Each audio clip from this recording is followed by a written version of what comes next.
Gita chapter 9 श्लोक संख्या है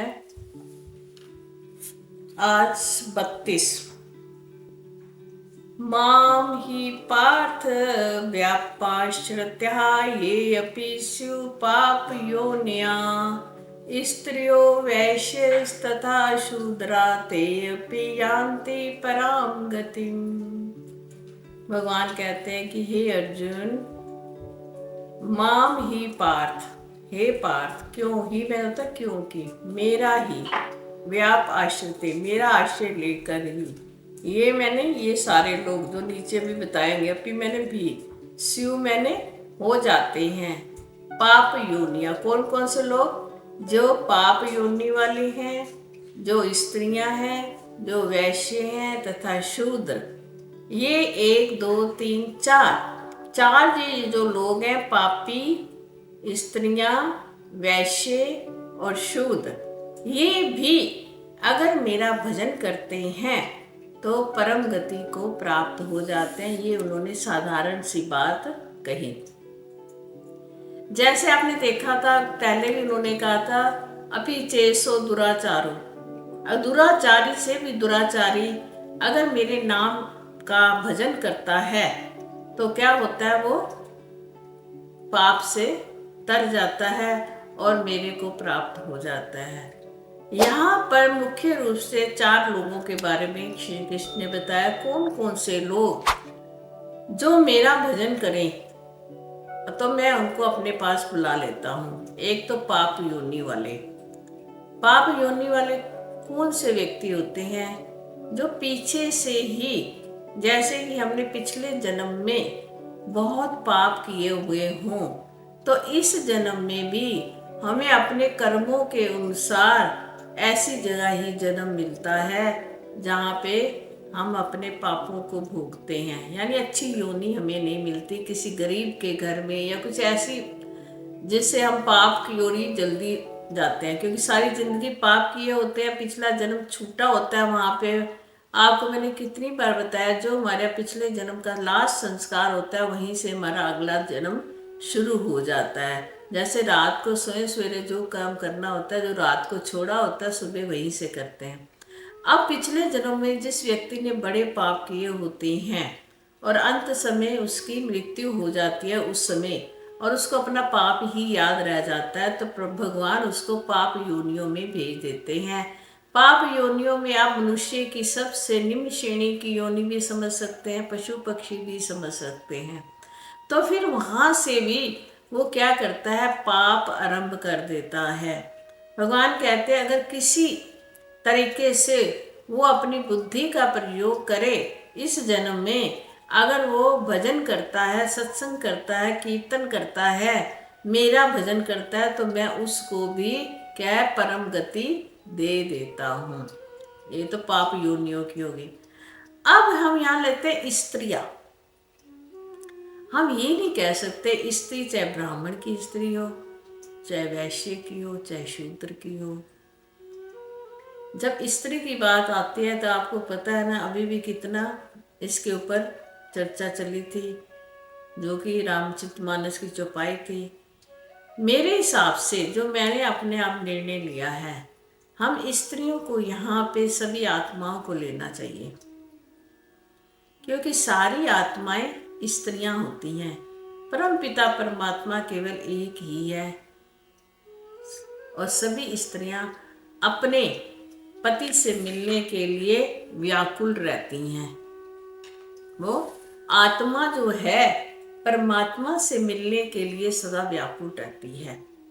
तो हम यहाँ पर किसी स्त्री के खंडन ना करते हुए हम इसको यहाँ पे आत्मा लेंगे कि सभी जो स्त्रियां हैं आत्माएं हैं परम पिता परमात्मा का। अगर स्त्रियां भजन करती हैं, कोई भी आत्मा जब परमात्मा का भजन करती है तो वो शिवप्रम धर्मात्मा और धर्म की ओर चल जाती है, तो प्रभु भगवान उसको शांति देते हैं।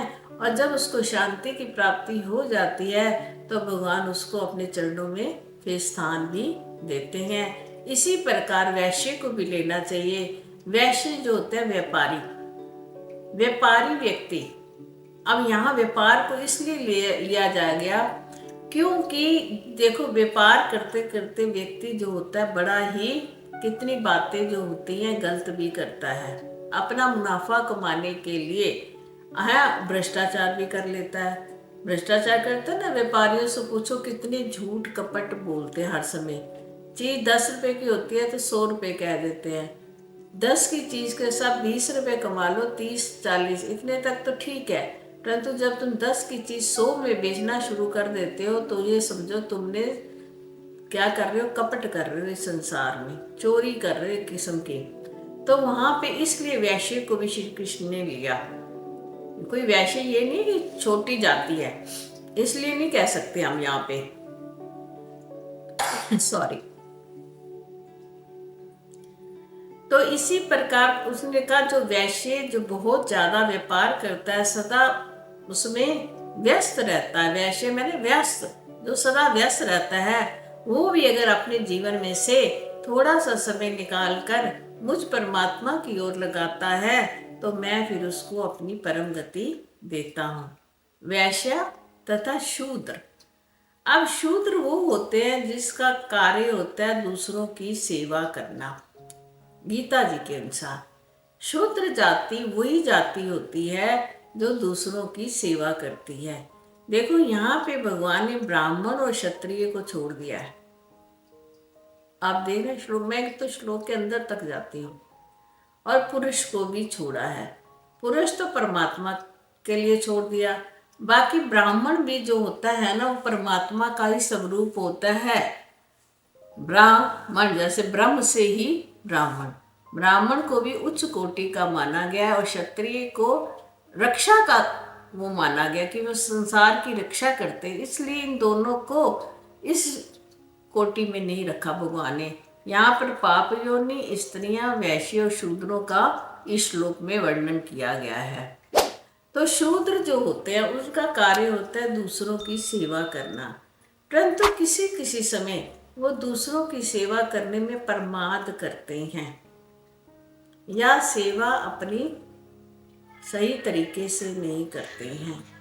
तो भगवान ने कहा अगर वो अपनी सेवा को छोड़कर अगर वो दूसरे कार्य करते हैं तो उस दूसरे कार्यों में अगर वो मेरा भजन करें, शूद्र जाति भी, जैसे शूद्र में आपको पता कौन कौन थे, कोई बताएगा शूद्र कौन थे भगवान के भगत जिनका बड़ा नाम आता है? वो एक तो थी शबरी बिल्ली, वाह, वेरी गुड। और एक और बहुत महान आत्मा है जो वो हमारे इसी संत रैदास, और ये जो विदुर जी और कबीर जी, संत रैदास। विदुर जी नहीं आए, विदुर जी जो कि गीता में महाभारत में हैं, वो भी शूद्र थे। दासी के पुत्र थे विदुर जी तो। हाँ शूद्र थे, शूद्र थे। दासी के पुत्र थे। दासियां कौन होती है? सेवा वाली। एक राजा का अंश था, ऋषि का अंश था, वेद व्यास जी जो थे उनका अंश था उनमें। भक्त का भी ऐसा दासी पुत्र थे। दासी क्या है? सेवा होती है, वही तो होती है जो सेवा करे, ठीक है। व्यास जी का वो तो व्यास जी के तो ना इसमें चलो हम इस पे ज्यादा चर्चा नहीं करते। तो ये जो भगवान ने इसलिए शूद्र कहते, शूद्र भी अगर मेरा भजन करे तो मैं उसको भी परम गति दे देता हूँ। विदुर जी को परम गति दी, और भी जितने ये सारे आप लोगों ने नाम दिए, शबरी को परम गति दी, वो भी शूद्र थी। तो भगवान कहते हैं जो मेरे पास आ जाता है, मेरा काम है जैसा मैं हूँ वैसा ही उसको बना दो। भगवान कैसे? निर्मल है। भगवान क्या है? एक रस है। भगवान क्या है? एक ही धर्म वाले हैं। तो भगवान जैसे होते हैं ना, जो उनके पास आता है उसको भी वैसा ही बना देते हैं, क्योंकि बनना है ना, हम तो बन रहे हैं ना। पर बनने के पश्चात हमारे भीतर अगर अहमता आ जाती है तो भगवान कहते हैं इसीलिए तो मैं क्या बना देता हूँ, ये नहीं कहता अपने पास मिला लेता हूँ भी, मैं उसको अपने जैसा बना देता हूँ। और फिर अगर उसमें वो अहमता कर लेता है तो मैं उसको फिर वापस भी छोड़ देता हूँ, वापस फिर वही धक्के खाता है 84 के। अभिमान करना, अहमता करना, किसी भी अपने पद के साथ, धर्मात्मा है तो धर्म की अगर आपने अहमता कर ली है ना, जिस भी साथ तुमने अपने अहम जोड़ लिया, भगवान वहीं से एकदम हट जाते हैं, क्योंकि तुम बने थे, तुम अपने वास्तव स्वरूप में अभी टिके नहीं हो, स्थिरता नहीं आई आपके। हमारा जो वास्तव स्वरूप था क्या था? सत्य चित आनंद। परंतु हमने सब कुछ जो बने हैं वो कहाँ से बने हैं? द्वैत से बने हैं, दुनिया से बने हैं। जिस दिन हम अपने द्वैत को, इस दुनिया को विमुख हो जाएं उससे, तो सम्मुख हो जाएंगे परमात्मा के। ये इशारा है कि जो बनता है वो बिगड़ता ही है।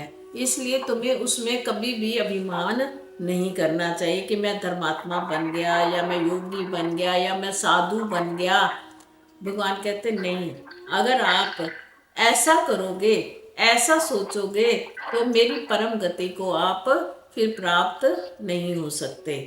परंतु मैं इन सब पे जिनको जिनको दया करनी चाहिए थी, ये सब दया के पात्र हैं। देखो, स्त्रियां, वैश्य, शूद्र, ये सारे पाप योनि वाले, ये सारे ही क्या है? दया के पात्र हैं। परमात्मा हम पर जब हम इनकी शरण लेते हैं तो परमात्मा हम पर दया करके क्या कर देते हैं? हमें अपने पास, अपने घर में बुला लेते हैं। देखो, कभी कोई क्षत्रिय व्यक्ति कभी नहीं जाएगा किसी से शरण मांगने के लिए, चाहे वो भूखा मर जाएगा। ब्राह्मण भी कभी शूद्र के घर का नहीं खाएगा, चाहे वो भूखा मर जाए। इसलिए इन दो चीजों को देखो आप, इसमें हम आज के वर्तमान को नहीं लेंगे, ये पिछली जगह, मतलब जिस समय ये गीता का पाठ था उस समय की बात है ये, ठीक है। तो आज कल तो ना कोई वैश्य है, ना कोई शूद्र है, ना कोई ब्राह्मण है, सब मिक्स हो चुका है, वर्ण संकर हो चुका है।